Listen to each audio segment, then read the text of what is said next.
I'm on Team Santa, and Christmas is coming early for someone in the CFL because this is Quest for the Mug 5, and I'm bringing you all the analysis, all the breakdowns, and it's coming up right now.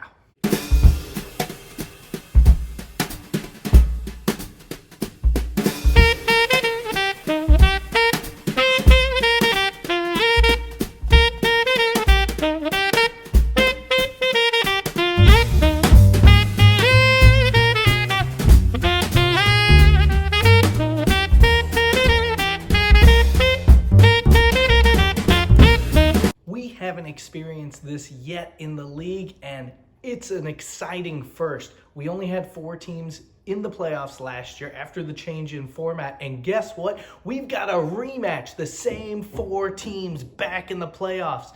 Again, facing off once again. We had the very exciting semifinal between Jessica and Tia last year. We had Upset City last year when Justin took down Eric Joe. And what that means is we have 4 potential outcomes this year, and we could see a rematch of last year. We could see a couple of different storylines play out. They're all going to be very exciting. I'm going to give you the breakdown of each of those scenarios, and I'm going to tell you why each team deserves to win. And then I'm going to make a prediction who I think advances and who I think takes it home. So let's talk about why each team deserves to win. Let's start out talking about why Tia deserves to win it all. Tia started in her first season in the CFL, her first season playing fantasy football, I think losing something like the first 10 games she ever played.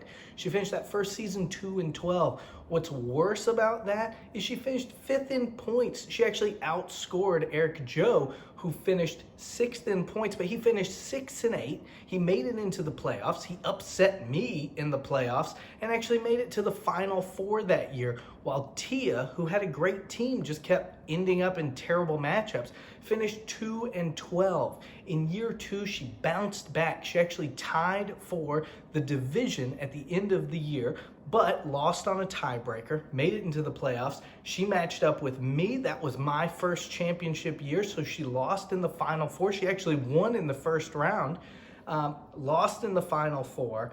And then the very next year, year 3, she went back to her old ways. No, it wasn't 2-12. It was 3-11. Oh man, Tia had 2 terrible years, but last year comes back strong, nearly wins the division, but Jessica, too dominant last year, takes Tia out, but just barely, only winning by 1.2 points in the semifinals. And then if you look at Tia's score the next week after she had lost versus Jessica's score in the championship game, Tia actually outscored Jessica by 0.3 points. If we'd have a different playoff system, or if Tia had actually scored 1.3 more points the previous week, she would have won the championship last year. And her and Jessica, birthday buddies. But where Tia has come from the ashes of terrible, terrible fantasy football managerial decisions, going 2-12, and then 2 years later going 3-11, to last year nearly winning the division, this year nearly winning the division again. She's had 3 years, twice she's actually tied for the division, but because of tiebreakers, she's lost it. And that's why this year should be Tia's year to win it all. Let's talk about why Justin deserves to win it all. Justin, very similar to Tia, finished in last place in the guys division in the first year, but he actually started out very terribly. I don't know if y'all remember this, but I think something like 4 out of the first 5 weeks in season 1, he was the lowest scoring team week in and week out. Every single week, he was doing terrible. And even though he had, I think he went 5-9 in year 1, he was the lowest scoring team that year. And even though Tia only got 2 wins, we already talked about this, she was a top 5 scoring team. So Justin did terrible that year.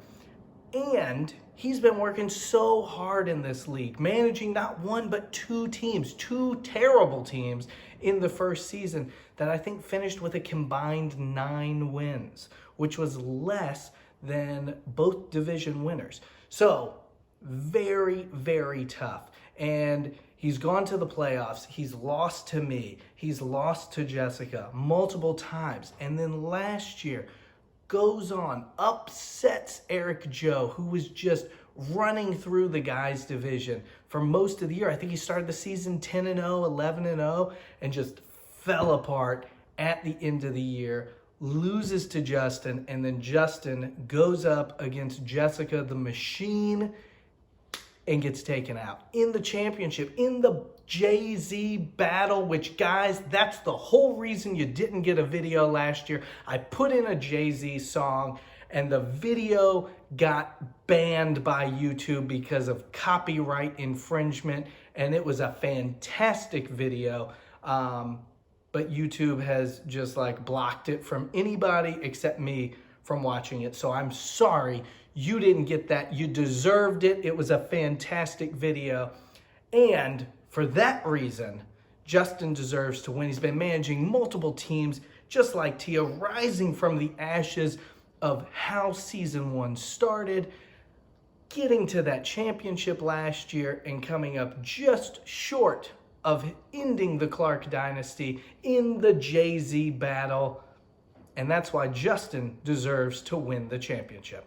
I bet you think I'm going to go with Jessica last, but you're wrong. I'm going to tell you right now why Jessica deserves to win the championship. You already know of the Clark Dynasty. You already know how, by stat correction, she won her championship in year 1 and then had a terrible year 2, but I picked up the slack for the Clarks and carried that torch. And then in year 3, she came back, hitting us hard with Gurley, with Kareem Hunt, with Mahomes in his rookie year. Is that right?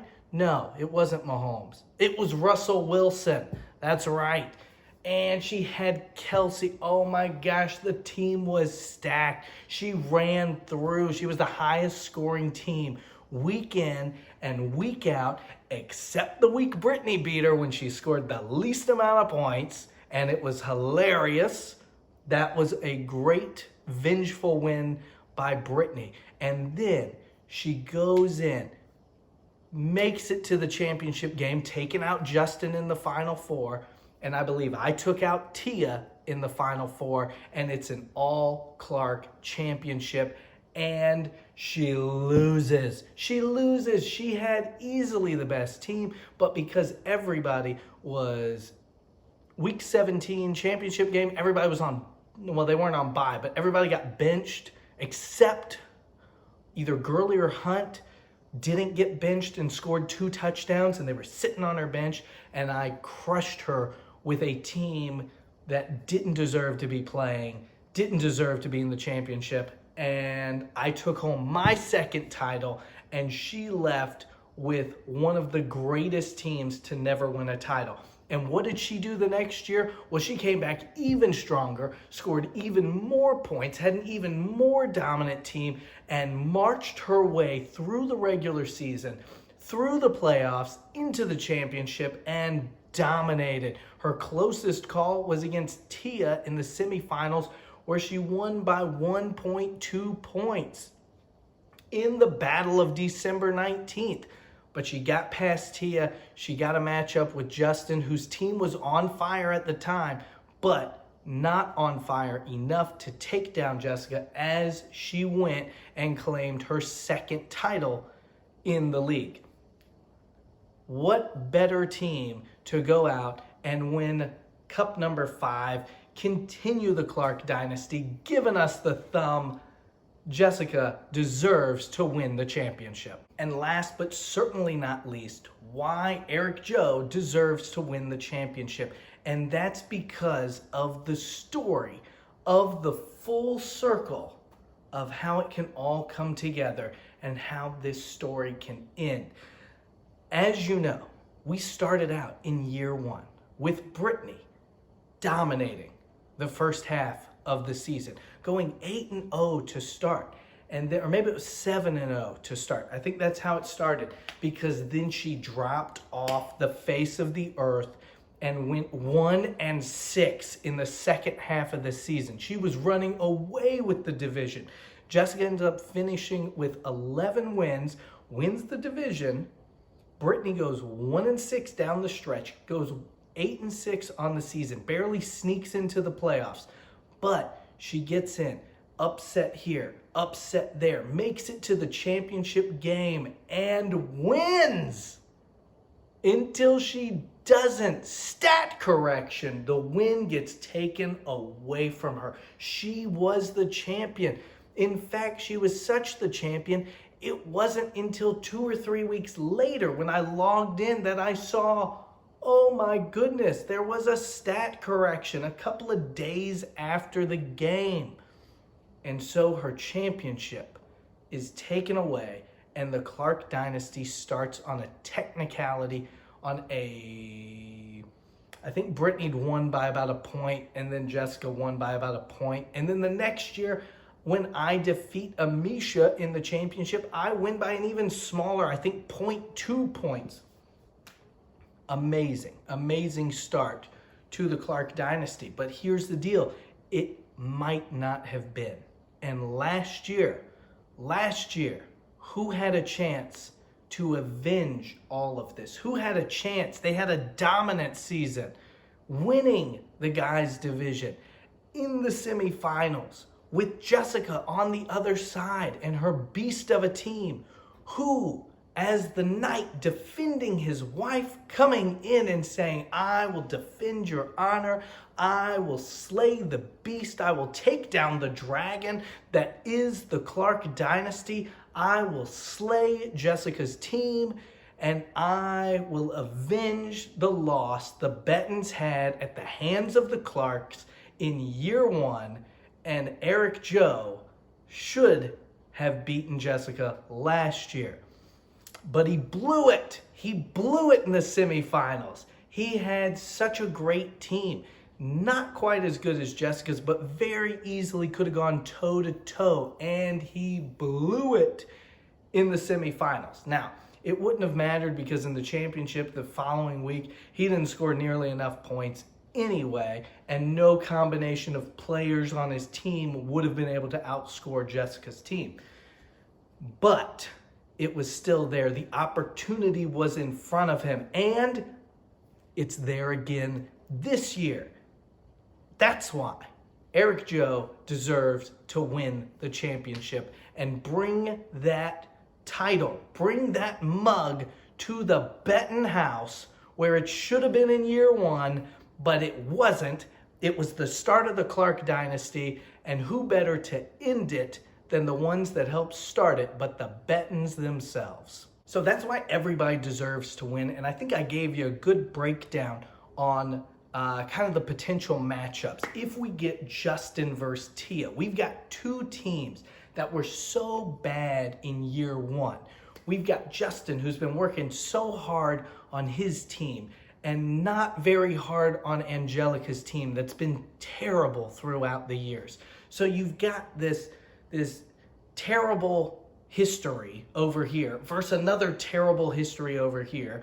You've got some success in the playoffs, but coming up just short. Some success in the playoffs, coming up just short.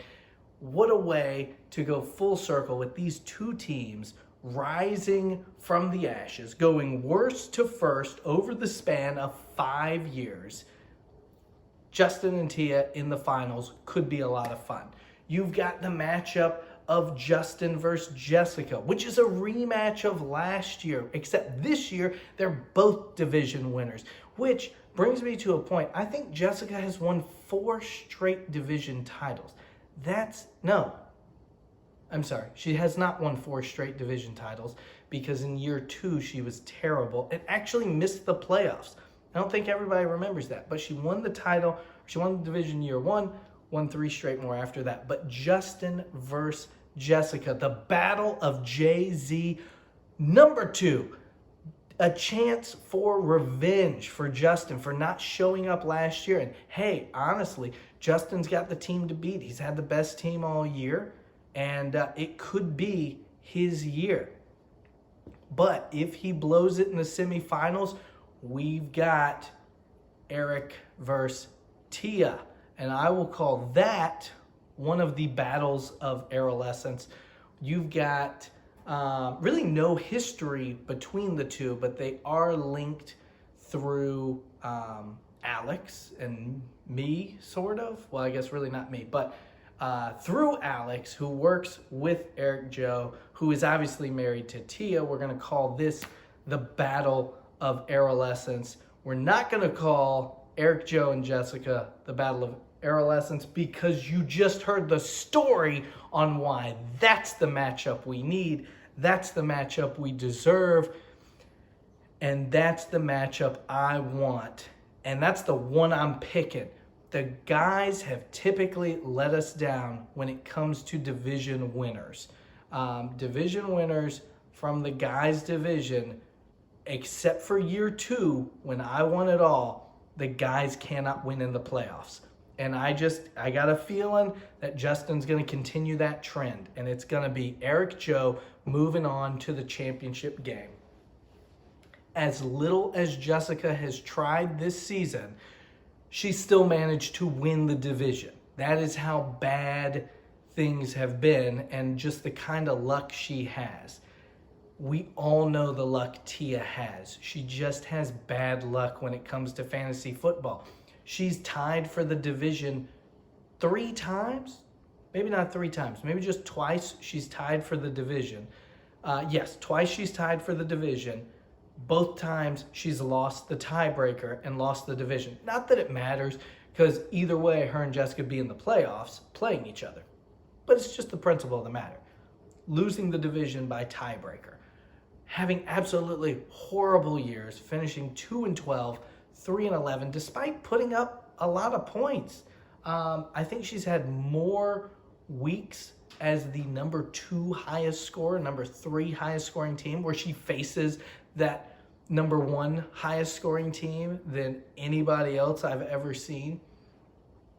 And I just think her bad luck, coupled with Jessica's good luck, is going to propel Jessica back into the championship, because you can't end the Clark Dynasty without a Clark in the championship. That's just a letdown. And let's be honest, you know that would be a letdown of a way for the dynasty to end. If the dynasty is going to end, it has to end in the championship game. And it has to end how it should have ended last year, with Eric Joe coming in and slaying the dragon and taking down Jessica in the championship. That's what should happen. That's what you want to see. And I'm going to be real. That's what I want to see. It's time for the rest of the league to put up some effort and in the dynasty. We've been here for 4 years. You don't want the thumb. You don't want 5. You don't want 5. You want it to end. Eric Joe's the one that should end it. That's the scenario I want. That's the scenario I think that's going to happen. And we're going to see how it all plays out. But hey, that's just my prediction. Y'all let me know what you think. Blow up the chat. And good luck to all the teams in the playoffs.